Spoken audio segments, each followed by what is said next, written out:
नमस्कार दोस्तों, आप सभी के study for UPSC PC channel में स्वागत है। आज तारीख है 24 जनवरी 2026 और आज का ये आईआर का वीडियो होगा। जनरली हम लोग सुबह में न्यूज़पेपर डिस्कशन करते हैं, लेकिन सैटरडे को मैं लगभग हर सैटरडे को ही हमने आईआर पढ़ा है। ये 71 बीपीएससी, 72 बीपीएससी या यूपीएससी एग्जामिनेशन, कोई भी आप मेंस एग्जामिनेशन दे रहे होंगे सिविल सेवा के स्तर का, उन सभी में आपको ये मदद करेगा। आज का जो टॉपिक है वो है भारत और यूएई। समझेंगे हम लोग कि किस प्रकार से भारत और यूएई के संबंध मजबूत होते जा रहे हैं, क्या क्या उस रिलेशन के आयाम हैं, किन किन डायमेंशन में भारत और यूएई के संबंध आगे बढ़े हैं और किस प्रकार के सवाल पूछे जा सकते हैं। तो सबसे पहले जो हम लोग करते हैं क्या, आईआर के वीडियो में सबसे पहले क्वेश्चंस को देखते हैं कि किस प्रकार के सवाल पूछे जा सकते हैं। यूपीएससी एग्जामिनेशन में तो 250 शब्दों में सवाल पूछे जाते हैं, लेकिन बीपीएससी मेंस एग्जामिनेशन में लॉन्ग फॉर्मेट के आईआर के 2 सवाल आते हैं। जनरली 2 सवाल लॉन्ग फॉर्मेट के आते हैं, तो इसलिए बहुत आवश्यक होता है कि आप इसको डिटेल में पढ़ें ताकि आप इसका लेखन भी कर पाएँ, उत्तर लेखन भी कर पाएँ। भारत यूएई संबंधों के विकास को सभ्यतागत व्यापारिक संबंधों से व्यापक रणनीतिक साझेदारी तक के रूप में विश्लेषण कीजिए। क्या कहा गया है? Analyse the evolution of India UAE relation from civilisational trade ties to comprehensive strategy का जो परंपरागत व्यापारिक संबंध था वो कैसे कॉम्प्रिहेंसिव स्ट्रेटजिक पार्टनरशिप में बदल रहा है। स्ट्रेटजिक का मतलब ही होता है रक्षा, सुरक्षा इत्यादि चीज़ें। Discuss the role of geopolitical realignment, economic integration and security cooperation in this transformation. मतलब इस परिवर्तन में भू राजनीतिक पुनर्संरेखन, आर्थिक एकीकरण और सुरक्षा सहयोग की भूमिका पर चर्चा कीजिए। अब ये सवाल लॉन्ग फॉर्मेट में भी पूछा जा सकता है, 38 नंबर का जो सवाल आता है बीपीएससी मेंस में, और शॉर्ट फॉर्मेट में बाकी एग्जामिनेशन में पूछे जा सकते हैं। इसमें आपको बताना पड़ेगा कि किस प्रकार से परिवर्तित हुआ है, पहले क्या था, वर्तमान में क्या है और किस कारण से हो रहा है, क्योंकि इसमें बताया गया है कि किस प्रकार से चेंजेज आ रहे हैं जिससे भारत और यूएई के संबंध और भी ज़्यादा गहरे हो रहे हैं। एक और है, नया सवाल है, देखिए अगला क्या है। Evaluate the recent economic development in India UAE relation, particularly in the context of CEPA, comprehensive economic partnership agreement, and IMEC यानी कि Bharat middle east economic corridor जो है उसके बारे में आपसे पूछा गया है। Highlight the challenges and opportunity arising from this initiative, मतलब सीईपीए और आईएमईसी के शुरू करने के बाद से जो चैलेंजेज उठे हैं और जो उसके समाधान हो सकते हैं उसके बारे में आपको लिखना है। तो ये सब सवाल कैसे लिखा जाएगा भाई, अगर आएगा ही नहीं। और ये सवाल पूछे जाते हैं बीपीएससी मेंस के आईआर के सवालों का स्टैंडर्ड बहुत ही अच्छा होता है, कई बार तो यूपीएससी से भी बेहतर उसका स्टैंडर्ड होता है, क्योंकि लॉन्ग फॉर्मेट का है, ज़्यादा लिखना पड़ता है उसमें। ओके, इसी प्रकार से और भी कुछ सवाल हैं, इसके आप स्क्रीनशॉट लेकर के रख लीजिए और इसे सॉल्व करने की प्रयास कीजिएगा कि भारत और यूएई के बीच ऊर्जा सहयोग को कच्चे तेल व्यापार से स्वच्छ ऊर्जा साझेदारी के रूप में बदलाव तक के रूप में आलोचनात्मक रूप से जांचिए और इस संक्रमण के वैश्विक ऊर्जा परिदृश्य पर प्रभाव का विश्लेषण कीजिए। इसी प्रकार से एक और सवाल है और ये भी सवाल है, इनको आप नोट करके लिखने का प्रयास ज़रूर कीजिएगा।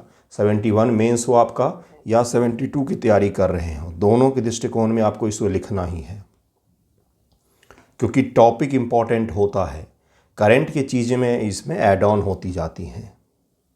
ठीक है, शुरू करते हैं। देखिए हालिया घटनाक्रम क्या है, क्यों चर्चा में है, उसके बाद से सारे आयामों को हम लोग डिस्कस करेंगे। वीडियो थोड़ा सा लंबा होगा क्योंकि मैं बहुत डिटेल में आईआर ये पढ़ाता हूँ। ओके, देखिए क्या है।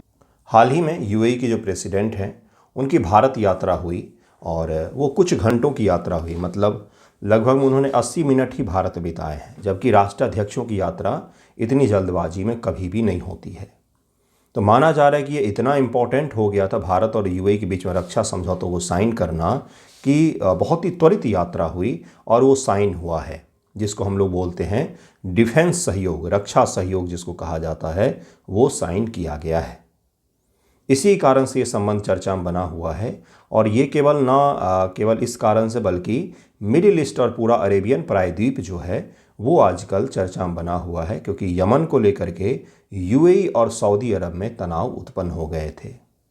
सऊदी अरब, पाकिस्तान और तुर्की ने एक रक्षा समझौते पर भी साइन किया है, जिसे मुस्लिम नाटो की संज्ञा दी जा रही है उन्हीं के द्वारा, जिसमें यूएई थोड़ा सा अलग थलग पड़ रहा था। तो यूएई ने इस क्षेत्र के सबसे बड़े पावर भारत के साथ में रक्षा समझौतों को आगे बढ़ाने का काम किया है। तो ये पूरा क्या है, करंट का कॉन्टेक्स्ट है, जिस कॉन्टेक्स्ट में ये आपसे सवाल पूछा जाएगा। ये क्यों बताना ज़रूरी था, क्योंकि मेंस एग्जामिनेशन में जब भी आप आईआर के सवाल लिखते हैं तो उसके इंट्रो में हमेशा ही, मैंने बहुत बार बच्चों को सिखाया है लिखने के दौरान, कि इंट्रो में हमेशा ही करंट कॉन्टेक्स्ट को डालिए, जिससे आपके आंसर जो हैं वो रिलेवेंट लगे, कि क्यों पूछा गया है सवाल ये भी आपको पता है। ठीक है, इसी कारण से इस शुरुआत का मैंने आपको बताया। सबसे बेसिक चीज़ जो आईआर में होती है वो होता है कि म्यूचुअल नीड, यानी कि एक दूसरे की ज़रूरत, यानी कि गिव एंड टेक का रिलेशन होता है आईआर में। No emotional relation. भारत और यूएई, भारत और अमेरिका, भारत और रूस हो, भारत और कोई भी देश हो, वो कोई भी आईआर में इमोशनल रिलेशन को साझा नहीं करते हैं। एक चीज़ लेंगे तो एक चीज़ देंगे, इसी प्रकार का संबंध होता है सभी के साथ में। बाकी जो कुछ भी आपको गहमा गहमी दिखती है, गर्माहट दिखती है, गर्मजोशी दिखती है संबंधों में, वो सब कुछ दिखावे की चीज़ें होती है। मुख्य चीज़ें होती हैं वो केवल गिव एंड टेक के आधार पर ही होती हैं। एक दूसरे की ज़रूरत, एक दूसरे की नीड, इसी के आधार पर सारे संबंध बनाए जाते हैं। ठीक है, तो भारत और यूएई के संबंध, भारत के लिए यूएई क्यों ज़रूरी है और यूएई के लिए क्यों भारत ज़रूरी है, यहीं से हम लोग शुरू करेंगे। तो हमारे लिए सबसे पहली आवश्यकता जो है इसकी वो है ऊर्जा सिक्योरिटी, यानी कि एनर्जी सिक्योरिटी के लिए बहुत ज़रूरी है यूएई हमारे लिए। व्यापार और निवेश, दूसरा है ट्रेड एंड इन्वेस्टमेंट, जिसके कारण से ज़रूरी है। $100 बिलियन अधिक का व्यापार करते हैं हम लोग, एफडीआई भी आता है। तीसरा प्रवासी और प्रेषण, बहुत बड़ी संख्या में 3.5 मिलियन भारतीय, छोटा सा यूएई है, उसे 35 लाख भारतीय वहाँ पर रहते हैं, जो बहुत बड़ी मात्रा में वहाँ से पैसे भारत भेजते हैं, जिससे भारत सरकार को रेमिटेंसेज प्राप्त होते हैं और ये हमारे बैलेंस ऑफ पेमेंट को कहीं ना कहीं सही करने में यूज होता है। रक्षा और सुरक्षा अब आयाम बन गया है रक्षा और सुरक्षा का एक। और भू राजनीतिक समर्थन, यूएई भारत को वैश्विक मंचों पर समर्थन देता है, जैसे कि ओआईसी और इत्यादि मंचों पर भारत को वह समर्थन देता आया है। यूएई के लिए हम क्यों जरूरी हैं, बाजार और निर्यात उनके लिए, श्रम और कौशल, भारत से बड़ी संख्या में वहाँ पर श्रमिक जाते हैं, जिसके कारण से वहाँ पर विकास का कार्य सफलतापूर्वक हो पाता है। निवेश का अवसर, उनके लिए हम बहुत ही बड़ा मार्केट है, तो निवेश भी वहाँ पर बड़ी मात्रा में करते हैं हमारे देश में वो, जिसके कारण से उनकी इकॉनमी को बेनिफिट होता है। रणनीतिक साझेदारी, सांस्कृतिक और डिजिटल जुड़ाव भी है, जिसके कारण से यूएई के लिए भारत आवश्यक है। खास तौर से अगर हम लोग बात करें तो फूड आइटम जो है, चूँकि यूएई, सऊदी अरेबिया, ये सब जो हैं, यहाँ पर खेती कृषि उतनी नहीं होती है, क्योंकि रेत वाले पूरे इलाके हैं, तो इसलिए यहाँ से बड़ी मात्रा में हमारे यहाँ से यहाँ पर खाने पीने की चीज़ें जो डेली की होती हैं वो सब बड़ी मात्रा में यहाँ से जाते हैं, जिसको राशन का कहते हैं आप लोग सामान, चावल, गेहूँ, सब्जियाँ, फल, ये सब बहुत बड़ी मात्रा में भारत से यूएई भेजे जाते हैं, जिसके कारण से भी हमारे संबंध अच्छे रहे हैं। इतिहास भी हमारा बहुत अच्छा रहा है संबंधों का, ज़रा डिटेल में हम लोग समझने का प्रयास करेंगे। भारत और यूएई संबंध एक प्रमुख रणनीतिक साझेदारी के रूप में विकसित हो गए हैं, जिससे भारत और UAE CEPA, comprehensive economic partnership agreement, जिन्हें नहीं पता हो, मैंने CEPA और FTA समझाया हुआ है। FTA यानी कि केवल ट्रेड की हम लोग बात करते हैं, ट्रेड की, जबकि CEPA में हम लोग म्यूचुअल इन्वेस्टमेंट की भी बात करते हैं, निवेश की भी बात करते हैं। तो कॉम्प्रिहेंसिव इकोनॉमिक पार्टनरशिप FTA से ज़्यादा विस्तारित होता है, इसका जो क्षेत्र होता है वो ज़्यादा विस्तारित होता है। FTA में केवल ट्रेड में हम लोग जीरो शुल्क की बात करते हैं, जबकि CEPA में निवेश इत्यादि चीज़ों की भी हम लोग बात करते हैं, सहयोग की भी बात करते हैं। तो भारत और यूएई ने 2022 में CEPA साइन किया था, जो 2023 से लागू हो चुका है। इसके कारण से भी हमारे संबंध बहुत मजबूत हैं और बहुत ज़्यादा महत्वपूर्ण हैं। 2024-25 में हमने करीब में $100 बिलियन से अधिक का व्यापार किया है। 2025-32 तक हम लोग $200 बिलियन का हमने नया लक्ष्य भी रखा हुआ है कि हम 2032 तक $200 बिलियन को पार करेंगे। ये लक्ष्य है हमारे संबंधों का जिसे हमने डिसाइड किया हुआ है। इसका कहाँ पर उपयोग करेंगे?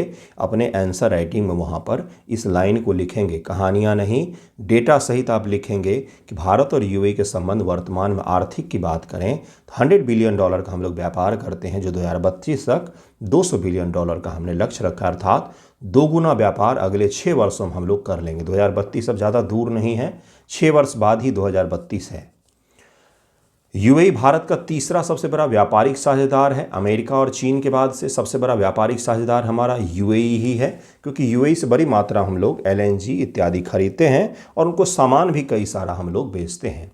जबकि सहयोग तेल से आगे बढ़ करके 10 वर्षीय एलएनजी समझौते, नए क्षेत्र जैसे फिनटेक, यूपीआई आनी, ये क्या है? यूपीआई और आनी, AANI, ये आनी, ये वहाँ का है। इन दोनों का इंटीग्रेशन, एकीकरण किया गया है और इस एकीकरण के पश्चात से हमने एक पेमेंट को सही बनाने में, चूँकि 35 लाख से अधिक भारतीय वहाँ पर रहते हैं, या अपने पेमेंट सिस्टम जो यूपीआई हमारा, उसे हम दुनिया में फैलाना चाहते हैं, तो इसके लिए यूएई ने इसे अपनाया है। रुपये और आनी, और रुपये और जाइवान कहा जाता है इसको, ये वहाँ का शब्द है, इसे वहाँ पर शुरू किया गया है। रुपये क्या है? हमारा गेटवे है, पेमेंट गेटवे एक प्रकार का। जिस प्रकार से मास्टर कार्ड आपने सुना होगा, वीज़ा सुना होगा, उसी प्रकार से रुपये है हमारा, ठीक है।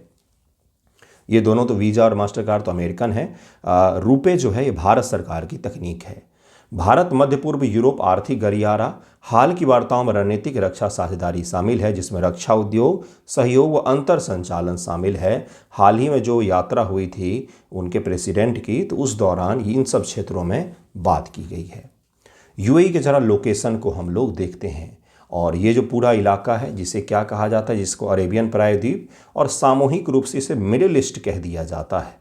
तो मिडिल ईस्ट में अरेबियन प्रायद्वीप के उत्तर पूर्वी कोने पर स्थित है यूएई, जिसका लोकेशन बहुत ही शानदार है, जो फारस की खाड़ी के मुहाने पर है, ईरान के साथ समुद्री सीमा को साझा करता है, सऊदी अरब के साथ लैंड बॉर्डर को साझा करता है, और यहाँ पर बाब अल मांडेब की जल संधि है, जो काफ़ी ज़्यादा महत्वपूर्ण है। हॉर्मुज है, शायद हॉर्मुज की जल संधि है, जो काफ़ी ज़्यादा महत्वपूर्ण है हमारे लिए। क्यों है? क्योंकि इस क्षेत्र से होकर के बड़ी मात्रा में हम तेल का आयात करते हैं, और पूरे दुनिया में ये क्षेत्र चर्चा में बना हुआ रहता है, क्योंकि ईरान के साथ कन्फ्लिक्ट के कारण से ये क्षेत्र चर्चा में बना हुआ रहता है। तो ऐसे शानदार जगह पर यूएई मौजूद है। भारत और यूएई के संबंध समय के साथ में कैसे विकसित हुए हैं? स्टेज 1 देखेंगे हम लोग, स्टेज 2 देखेंगे, स्टेज 3 देखेंगे, सबके नाम है सभी स्टेज के, और सबसे अंतिम जो स्टेज है उसको कहा जाता है रक्षा और इत्यादि स्ट्रैटेजिक, जो सामरिक जो हमारी संबंध स्थापित हुए हैं, वो सबसे लास्ट के स्टेज में हुए हैं। व्यापारिक और सांस्कृतिक युग 1971 से पहले, 1971 से पहले यूएई नहीं था, वहाँ पर छोटे छोटे सल्तनत थे जिनमें भारतीय रुपए वहाँ के करेंसी के तौर पर काम करते थे। बिल्कुल सही सुन रहे हैं आप, उस क्षेत्र का मैं नाम भी बताता हूँ आपको। यह चरण दरअसल में हुआ क्या, कहानी अगर मैं बताऊं आपको, तो स्वेज नहर बनने के बाद से अरेबियन प्रायद्वीप का महत्व ब्रिटेन के लिए अचानक से बढ़ गया।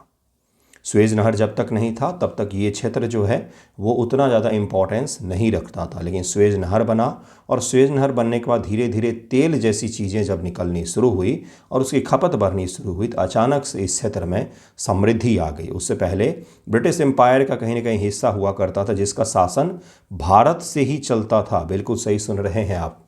यह चरण औपचारिक कूटनीति के बजाय भूगोल से प्रेरित संबंधों से बना है, जिसमें अरब सागर एक सीमा रहित समुद्री अर्थव्यवस्था को संभव बनाता है। भारत आर्थिक आधार था इस क्षेत्र में। भारतीय रुपया 1966 तक ट्यूसियल स्टेट में वास्तविक मुद्रा के रूप में काम करता था, रियल करेंसी था ट्रूसियल स्टेट में। अब ये क्या है भाई? तो 1971 में जब यूएई बना है, उससे पहले वहाँ पर इस मैप पर मैं दिखा देता हूँ, यहाँ पर इसी एरिया में ट्रूसियल स्टेट थे, जो छोटे छोटे सल्तनत मिलकर के एक होकर के शासन व्यवस्था चला रहे। तो वहाँ पर भारतीय रुपये रियल करेंसी के तौर पर काम कर रहा था, लेकिन उसके बाद से भारतीय रुपये का जब डिवैल्यूएशन हुआ तो वहाँ से करेंसी के तौर पर भारत का रुपया जो है वो बाहर हो गया, जिससे कहीं ना कहीं आर्थिक जो हमारा संबंध बहुत मजबूत था, डिपेंडेंसी उनकी हम पर बहुत ज़्यादा थी, वो कम हो गई। सांस्कृतिक संबंध धो व्यापार एक पुराना समुद्री नेटवर्क जो अरब प्रायद्वीप, पूर्वी अफ्रीका और दक्षिण एशिया को 2000 वर्षों से जोड़ता था। सिंधु घाटी सभ्यता के समय से बेबीलोन और इत्यादि जगहों पर हमारे आयात निर्यात होते थे, वो धीरे धीरे रिलेवेंट हो गए थे इस समय में भी, क्योंकि इस समय भी हमारे व्यापार बहुत अच्छे चल रहे थे। जहाँ भारतीय व्यापारी खाड़ी समाज का महत्वपूर्ण हिस्सा थे, न केवल प्रवासी बल्कि हम उस समाज के हिस्सा हुआ करते थे। हमारे समाज का एकीकरण था, शासन व्यवस्था ब्रिटिश एम्पायर का यहीं से चलता था वहाँ पर भी। यह चरण दिखाता है कि भारत यूएई संबंध सभ्यतागत था, तेल की तेजी के पहले के ही हैं और आज की साझेदारी को ऐतिहासिक निरंतरता की वापसी ही बनाता है। मतलब आज जो हमारे संबंध है वो तेल के कारण से नहीं है, बल्कि हमारे संबंध बहुत पहले से बहुत पुराने हैं। जब तेल का युग शुरू नहीं हुआ था उससे पहले के हमारे संबंध हैं, सांस्कृतिक संबंध हैं, कल्चरल रिलेशन है। भारत में इस्लाम का आगमन 2 प्रकार से हुआ है। थोड़ा सा कॉन्सेप्चुअल हम लोग रखेंगे इस वीडियो को फैक्ट के अलावा। ये अरेबियन प्रायद्वीप में इस्लाम का जन्म होता है 612 ईस्वी में, और वहाँ से 2 प्रकार से भारत में इस्लाम आया है। मैंने इससे पहले भी ये चीज़ समझाया हुआ है। एक मोहम्मद बिन कासिम के द्वारा सिंध इत्यादि प्रदेशों में आक्रमण के फलस्वरूप आया है, जिसको कहा जाता है तलवार के बदौलत। और एक नीचे जो आया है केरल इत्यादि राज्यों में या लक्षद्वीप राज्यों में, जो हमारी यूटी हैं, इन जगहों पर ये ट्रेडर्स के द्वारा लाए गए हैं। किसके द्वारा? ट्रेडर्स के द्वारा लाए गए। तो हमारे संबंध कोई आज के नहीं है, बहुत प्राचीन संबंध है हमारे इन क्षेत्रों से। आज उन संबंधों के आयाम बस बदले हैं, बाकी संबंध हमारे उतने ही घनिष्ठ और महत्वपूर्ण बने हुए हैं। ठीक है, इसे जरूर याद रखिएगा। दूसरा जो युग शुरू होता है लेन देन का युग, इसमें यूएई बन चुका है, और यूएई एक मॉडर्न स्टेट के तौर पर आगे बढ़ने का प्रयास कर रहा था, और यह पेट्रोल का युग भी शुरू हो रहा है। इस चरण में यूएई के गठन के बाद भारत यूएई संबंध पूरी तरह से लेन देन वाले हो गए, जो तेल निर्यात और भारतीय प्रवासी श्रम पर केंद्रित थे। यानी कि हम आपसे तेल खरीदते हैं और हमारे यहाँ के श्रमिक आपके यहाँ पर काम करते हैं, बस इतना सा ही संबंध। यानी कि पहले के जो घनिष्ठ संबंध थे, डिपेंडेंसी थी उनकी, वो अब कमज़ोर हुई है। उस समय की बात करें, दूसरे चरण की हम लोग बात कर रहे हैं। भू राजनीतिक रूप से शीत युद्ध के संरेखण ने दूरी पैदा की, क्योंकि यूएई अमेरिका सऊदी समूह की ओर झुका हुआ था और भारत के यूएसएसआर से निकटता के कारण पाकिस्तान के चश्मे से भारत को देखा जाता था। यानी कि पाकिस्तान के साथ इनके संबंध बहुत गहरे थे उस समय, और हमारे साथ इनके संबंध जो थे वो कमज़ोर हो गए थे। दुबई तस्करी और भारत विरोधी तत्वों का केंद्र बन गया था। आपने कई सारे मूवीज़ में देखा होगा, पहले के आतंकवादियों को दुबई बेस्ड दिखाया जाता था। वो इसी कारण से, क्योंकि वो एक समय में बन गया था। पाकिस्तान के साथ उनके बहुत घनिष्ठ संबंध थे, कश्मीर पर वो बयानबाजी करते थे, और अमेरिका, पाकिस्तान और अरेबियन प्रायद्वीप का जो गठजोड़ था वो कोल्ड वॉर के दौरान हमसे राइवल के तौर पर ट्रीट कर रहे थे। फिर एक तीसरा फेज होता है जिसको आर्थिक जागृति और सौम्य उपेक्षा कहा जाता है। 2000 से 2014 का दौर, जिसमें हमारे संबंध ठीक थे लेकिन उपेक्षा का दौर भी रहा। उन्होंने दिल्ली को उतना महत्व नहीं दिया और दिल्ली ने भी उनको तेल से आगे का कोई महत्व नहीं दिया। हमने भारत और यूएई के बीच तेज व्यापार, लेकिन रुकी हुई राजनीतिक भागीदारी से, मतलब कि हमारे राजनीतिक पॉलिटिकल जो हमारे संबंध थे वो कम थे। व्यापारिक संबंधों तक केवल हम लोग सीमित थे। पॉलिटिकल संबंध उनके पाकिस्तान से बहुत बेहतर थे। राजनीतिक रूप से उच्च व्यापार, कम राजनीति का विरोधाभास था। मजबूत व्यापारिक संबंध थे लेकिन कम उच्च स्तरीय कूटनीतिक प्रयास था। यानी कि ब्यूरोक्रेसी के स्तर पर, कूटनीतिक स्तर पर, पॉलिटिकल स्तर पर हमारे संबंध बहुत लो थे, जबकि व्यापार में काफ़ी ज़्यादा थे, क्योंकि भारत की डिपेंडेंसी थी ऊर्जा ज़रूरतों के लिए और भारत के बहुत बड़ी मात्रा में प्रवासी वहाँ पर रहते थे। बस 2 ही चीज़ों में हमारे अरेबियन प्रायद्वीप के साथ संबंध डिफाइन हो रहे थे, या पूरे मिडिल ईस्ट के साथ में। इसके अलावा हम इनके साथ कोई संबंध नहीं बढ़ाना चाहते थे। ठीक है, तो 2 प्रकार के संबंध हमारे उस समय बने हुए थे। इसी प्रकार से फिर अगला युग आता है जिसको कहा जाता है रणनीतिक पुनर्संरेखन, मतलब geopolitical alignment and golden age कहा जाता है भारत और यूएई के संबंधों में। मोदी जी प्रधानमंत्री बनते हैं, उसके बाद वो अरेबियन प्रायद्वीप के बहुत सारे देश हैं जिनकी लगातार यात्रा करते रहे हैं और अभी भी करते हैं कितनी ही बार। और वहाँ के जैसे जो फिलहाल प्रेसिडेंट आए थे वो पिछले 5 वर्षों में 6 बार भारत की यात्रा कर चुके हैं। इसी से समझिए कि लगभग हर एक वर्ष उनकी भारत यात्रा होती है और मोदी जी से मुलाकात हुई है, मतलब प्रधानमंत्री से मुलाकात हुई है। मतलब जो 2014 के बाद भारत ने इम्पोर्टेंस को समझा कि अरेबियन प्रायद्वीप हमारे लिए बहुत महत्वपूर्ण है, व्यापार से आगे भी हमें देखना चाहिए, प्रवासी से आगे भी हमें देखना चाहिए। तो सऊदी अरब के साथ में, यूएई के साथ, बहरीन के साथ में, कतर के साथ में हमारे उच्च स्तरीय संबंध फिर स्थापित होने शुरू हुए हैं, जो अब स्ट्रैटेजिक पार्टनरशिप के रूप में बिल्ड हो रहा है, जिसे कहा जाता है चरण 4, और इसको स्वर्णिम युग की संज्ञा दी जाती है। यह लेन देन संबंधों से अमेरिका के बाद मध्य पूर्व में साझा यथार्थवादी हितों द्वारा चलित व्यापक रणनीतिक साझेदारी की ओर बड़ा बदलाव है। और यह बदलाव में हमने न केवल तेल बल्कि व्यापारों में भी और भी ज़्यादा चीज़ों के व्यापार जो हम एक्सपोर्ट करते हैं, इसलिए हमने CEPA को साइन किया। हमने टेररिज्म पर उनसे बात की, हमने कश्मीर मुद्दों पर बात की, भाई आप इस पर बयानबाजी नहीं करेंगे, आप पाकिस्तान के पक्ष के, पाकिस्तान के चश्मे से हमें नहीं देखेंगे और हम आपको दुबई के चश्मे से नहीं देखेंगे, बल्कि हम और आप अब रणनीतिक संबंधों की ओर बढ़ेंगे, जिसमें आतंकवाद एक कॉमन इशू होगा, जिस पर आप भी बात करेंगे, हम भी बात करेंगे, सैन्य साझेदारी की हम लोग बात करेंगे, कॉपरेशन की बात करेंगे, हम लोग निवेश की बात करेंगे, कल्चर की बात करेंगे, हम लोग एजुकेशन की भी बात करेंगे, एजुकेशन पर भी हम लोग आएंगे। 2015 में प्रधानमंत्री की यूएई यात्रा ने 34 वर्ष का अंतर तोड़ा। राज्य प्रायोजित स्टेट स्पॉन्सर्ड टेररिज्म की निंदा की गई। यूएई को IMEC और I2U2 के माध्यम से भारत के वैश्विक जुड़ाव केंद्र के रूप में रखा गया। हमने समझा इसके इम्पोर्टेंस को, इसके लोकेशन के इम्पोर्टेंस के, इसके जियोपॉलिटिकल इम्पोर्टेंस के, इसके जो प्रभुत्व है, इन्फ्लुएंस है, उसके इम्पोर्टेंस को हमने समझा। और हमने I2U2 और भारत मध्य पूर्व इकोनॉमिक कॉरिडोर, भारत मध्य पूर्व यूरोप इकोनॉमिक कॉरिडोर में यूएई को महत्वपूर्ण साझेदार के रूप में रखा है। भू राजनीतिक रूप से यूएई ने भारत को पाकिस्तान से अलग किया। 2019 से पाकिस्तान के बहिष्करण के बावजूद इस्लामिक सहयोग संगठन ने भारत को सम्मानित अतिथि के रूप में आमंत्रित करने से ये चीज़ स्पष्ट हो गया था, जब 2019 में हमने कश्मीर का स्पेशल स्टेटस ख़त्म करके उसे भारत में कम्प्लीटली इंटीग्रेशन हमने किया। उसके बाद से पाकिस्तान ने कहा था कि भारत को इस्लामिक देशों के जो संगठन का बैठक है उसमें ना बुलाया जाए, लेकिन हमें सम्मान सहित बुलाया गया था और हम गए भी थे। यानी कि हमने पाकिस्तान के इन्फ्लुएंस को कहीं न कहीं काउंटर किया वहाँ पर और अपने इन्फ्लुएंस को स्थापित किया है। व्यापक आर्थिक साझेदारी समझौता CEPA 2022 में हमने साइन किया 88 दिनों की बातचीत के बाद से ही, और यह लागू भी हो गया है। हालांकि भारत का व्यापार घाटा इसमें हुआ है, लेकिन हमने इसे सही से लागू किया है। और कौन कौन से क्षेत्र हैं? उन्नत आर्थिक साझेदारी सबसे पहला अब जो हमारे हैं संबंधों का आयाम कि रिलेशन किस किस डायमेंशन में है, तो पहला होता है इकोनॉमिक, पॉलिटिकल, कल्चरल रिलेशन होता है, स्ट्रैटेजिक संबंध भी होता है, और आजकल तो नया चला है भाई टेक्नोलॉजी में, तकनीक में हमारे क्या क्या संबंध हैं। तो ये सारे आयाम आपको पढ़ने पड़ते हैं, एग्जामिनेशन में इसकी चर्चा भी करनी पड़ती, लिखना भी पड़ता है। तो पहला तो है द्विपक्षीय आर्थिक रणनीति सिर्फ वस्तु आदान प्रदान से आगे बढ़ गया है। आर्थिक एकीकरण के दौर में अब हम लोग बढ़ रहे हैं, जहां पर हम न केवल चीज़ें सामान खरीदते बेचते हैं, बल्कि आर्थिक निवेश की बात करते हैं, साथ में मिलकर के किसी चीज़ को बनाने की बात करते हैं, जॉइंट वेंचर की बात करते हैं, जॉइंट प्रोडक्शन की बात करते हैं हम लोग।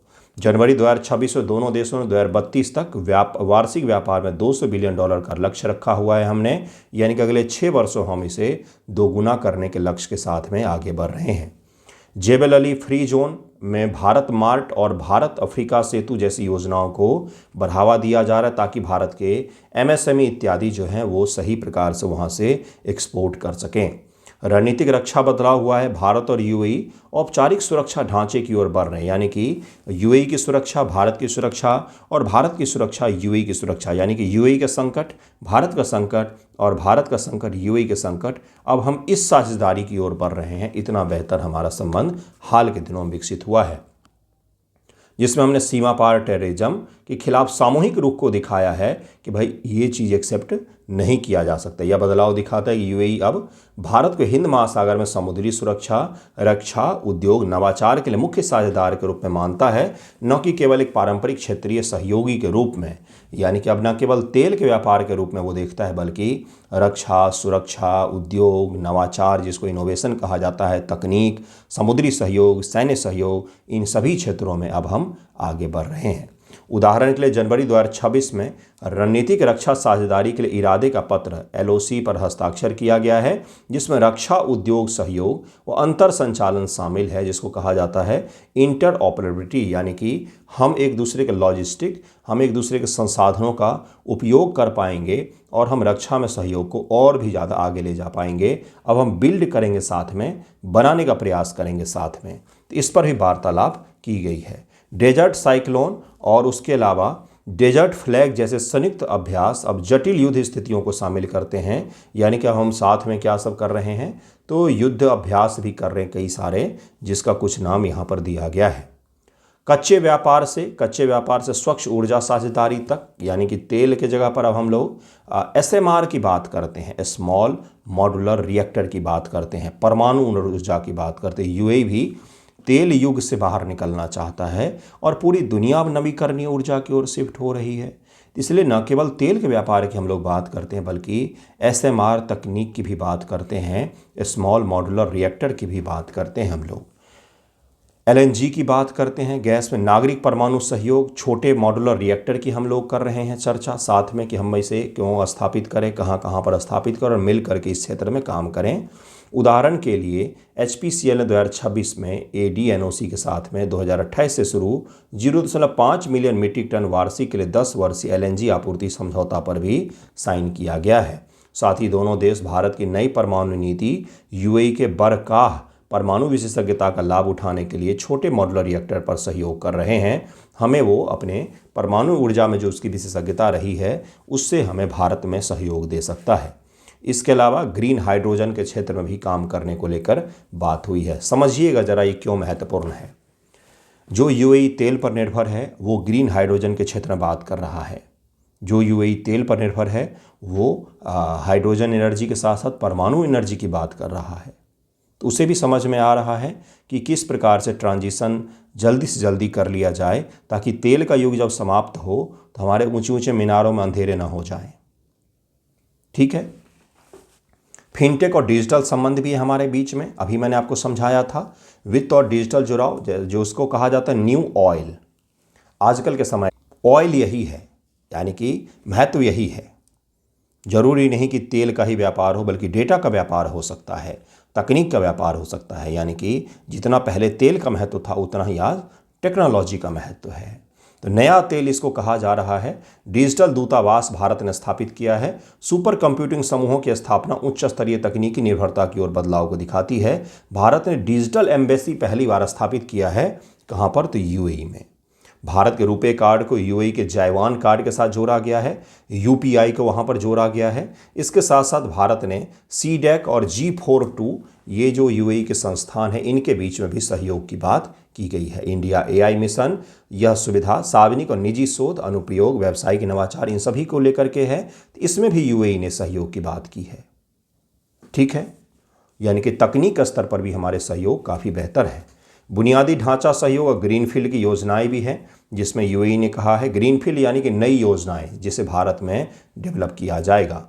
निवेश रणनीतिक निष्क्रिय पोर्टफोलियो से सक्रिय ग्रीनफील्ड संपत्ति निर्माण तक पहुंच गई है। यानी कि नए प्रोजेक्ट, ग्रीनफील्ड का मतलब पर्यावरण हितैषी नहीं है, ग्रीनफील्ड का मतलब बिल्कुल नए प्रोजेक्ट है, उसकी बात की गई है। यह बदलाव भारतीय उत्पादन क्षेत्र गुजरात को जेबेल अली ट्रांसशिपमेंट केंद्र के साथ जोड़ने का लक्ष्य रखता है, जिस पर आगे काम किया जाएगा। उदाहरण के लिए UAE ने धोलेरा विशेष निवेश क्षेत्र गुजरात विकसित करने का वादा किया है। नया अंतर्राष्ट्रीय हवाई अड्डा, ग्रीनफील्ड बंदरगाह, नया बंदरगाह, इसके अलावा और भी कई सारे लॉजिस्टिक मूव्स ने ग्रीनफील्ड इन्वेस्टमेंट की बात की है।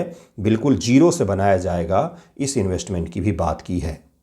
अंतरिक्ष सहयोग पहले लॉन्च क्लाइंट के रूप में था, अब सह विकासकर्ता, यानी कि पहले UAE के सैटेलाइट इत्यादि को लॉन्च करने का केवल काम कर रहे थे, लेकिन अब हम जो है वो साथ में बनाने की बात कर रहे हैं। पहले बायर सेलर मॉडल से हम लोग निकल गए हैं को डेवलपमेंट मॉडल की ओर में। बायर सेलर यानी कि खरीद बिक्री वाला था हमारा अंतरिक्ष क्षेत्र में, कि आपके सैटेलाइट लाइए, पैसे लाइए, हम लॉन्च कर देंगे। अब हमने क्या बोला है कि साथ में मिल करके हम स्पेस प्रोग्राम बनाते हैं।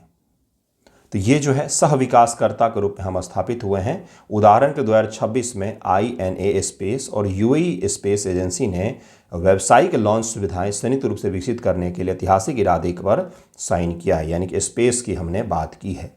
ज्ञान का गलियारा, श्रम निर्यात हो ही रहा है भाई अपने यहाँ से, पेशेवर को भेजा जाएगा, इसके साथ साथ पेशेवर भारतीय प्रोफेशनल्स आईटी क्षेत्र के और इत्यादि क्षेत्र के।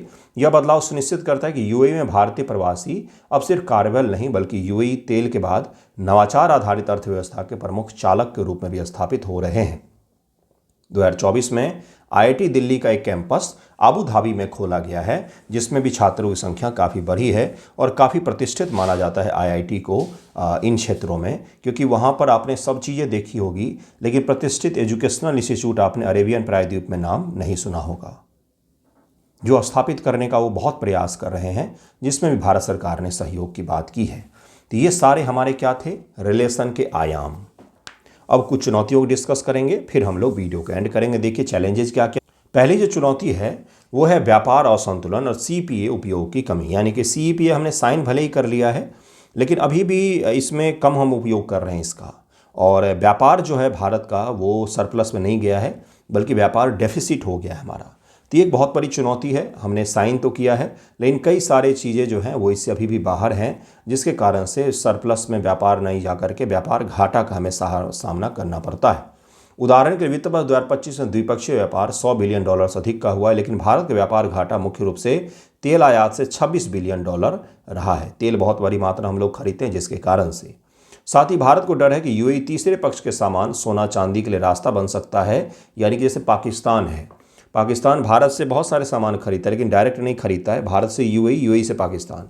उसी प्रकार से अपने सामान भी हम तक बेच सकता है। चीन के सामान यूएई के थ्रू भारत में आ सकते हैं सस्ते उत्पाद के तौर पर, तो इससे हमारा भारी नुकसान हो जाएगा। आईएमएसी गलियारे के भू राजनीतिक कमजोरी, यानी कि आईएमएसी गलियारे की हमने बात तो की, India middle east economic Europe economic corridor है ना, लेकिन इजराइल हमास संघर्ष और मिडिल ईस्ट के संघर्षों के कारण से इस पर कुछ भी वार्तालाप हो ही नहीं पाया है, वैसा का वैसा ही पड़ा हुआ है। कुछ भी एक पग का भी इम्प्रूवमेंट इसमें नहीं हुआ। India middle east Europe economic corridor जो है वो ठंडे बस्ते में पड़ा हुआ है, ये भी एक चैलेंज है। हाइड्रोकार्बन बनाम नवीकरणीय ऊर्जा विरोधाभास हो रहा है, एनर्जी कॉन्ट्रडिक्शन हो रहा है एक दूसरे से। भाई एक तरफ तो हाइड्रोकार्बन की बात करते हैं, वहीं पर बड़ी मात्रा हम लोग तेल भी उनसे खरीद रहे हैं। तो तेल पर जब डिपेंडेंसी हमारी कम होगी, क्या तब भी हमारे संबंध इतने अच्छे बने रहेंगे? तो ये ट्रांजिशन का जो फेज़ है ये काफ़ी चुनौतीपूर्ण है भारत और यूएई के लिए, जिसमें हमें सही से काम करना पड़ेगा। एक और है जो चैलेंज है, जो है वित्तीय अंतर संचालन रुपए संचय जोखिम, जिसको क्या कहा जाता है, स्थानीय मुद्रा निपटान प्रणाली तरलता समस्या का सामना करती है, जहां यूएई निर्यातक अधिशेष से रुपए संचित करते हैं लेकिन भारत के बॉन्ड या शेयर बाजारों में पुनर्निवेश के पर्याप्त रास्ते नहीं है, यानी कि री इन्वेस्टमेंट जो है वो हमारे यहाँ पर नहीं होता है। हमसे बहुत बड़ी मात्रा में व्यापार होते हैं, हमारे पैसे भी वहाँ पर जाते हैं लेकिन वो लौट करके भारत में उतनी बड़ी मात्रा में नहीं आ रहे हैं अभी भी। वादे तो बड़े बड़े किए जाते हैं कि हम 30 बिलियन इन्वेस्ट करेंगे, 50 बिलियन इन्वेस्ट करेंगे, लेकिन आज तक सऊदी अरब और यूएई ने जो भी वादे किए हैं किसी भी देश के साथ में निवेश का, वो कभी भी उतनी बड़ी मात्रा में करते नहीं हैं और ना तो वो पूरा कर पाते हैं समय से। तो ये भी एक बहुत बड़ी चुनौती है, जिसके कारण से उनके वादे जो हैं वो कभी कभी हमें ओवर प्रतीत होते हैं। श्रम बाजार राष्ट्रीयकरण बनाम प्रवासी निर्भरता। अब जैसे वो श्रम बाजार जो है उनका, उसका वो राष्ट्रीयकरण कर रहे हैं, जिसको कहा जाता है एमिराइटाइजेशन, मतलब एमिराट्स के ही लोगों को वहाँ पर अब सारे रोज़गार में प्रमुखता दी जा रही है, जबकि भारत से बहुत बड़ी मात्रा में वहाँ पर लोग रहते हैं, तो जिनका नुकसान हो सकता है। हमें अरबों रुपए का रिमिटेंसेज हम लोग प्राप्त करते हैं, प्रेषण प्राप्त करते हैं, अगर वहाँ पर लोगों को रोज़गार कम मिलेगा तो ये एक हमारे लिए चैलेंज हो जाएगा। इसके लिए एक और चैलेंज हमारे लिए वो है चीन पर यूएई की निर्भरता। यूएई और चीन के संबंध काफ़ी ज़्यादा विकसित हुए हैं, जिसके कारण से भारत के साथ चैलेंजेज आ सकते हैं, क्योंकि भारत और ईरान के संबंध को यूएई गलत निगाह से देखता है। उसी प्रकार से यूएई और चीन के संबंध को हम लोग गलत निगाह से देखते हैं, कंसर्न के तौर पर हम लोग देखते हैं। तो ये कुछ हमारे बीच में चैलेंज हैं जिसे आपको ज़रूर याद रखने चाहिए। चैलेंजेस बताए हैं मैंने आपको, हमारे संबंधों के डायमेंशन बताए हैं, क्यों ज़रूरी है ये बताया है, आज का कॉन्टेक्स्ट क्या है ये भी समझाया है आपको, सवाल भी दे दिया है। अब इसे लिखने का काम आप करेंगे, सारा कुछ मैंने आपको दे दिया है। अब खाना बना के मात्र आपको खाना है, तो वो तो आपको करना ही पड़ेगा, क्योंकि एग्जामिनेशन आपका है, मेरा नहीं। तो इसे लिखने का प्रयास ज़रूर कीजिएगा, सवाल जो मैंने दिए उसे भी लिखिएगा। थैंक यू सो मच आप सभी का वीडियो देखने के लिए। कैसा लगा है वीडियो ज़रूर ही बताइएगा। Thank you.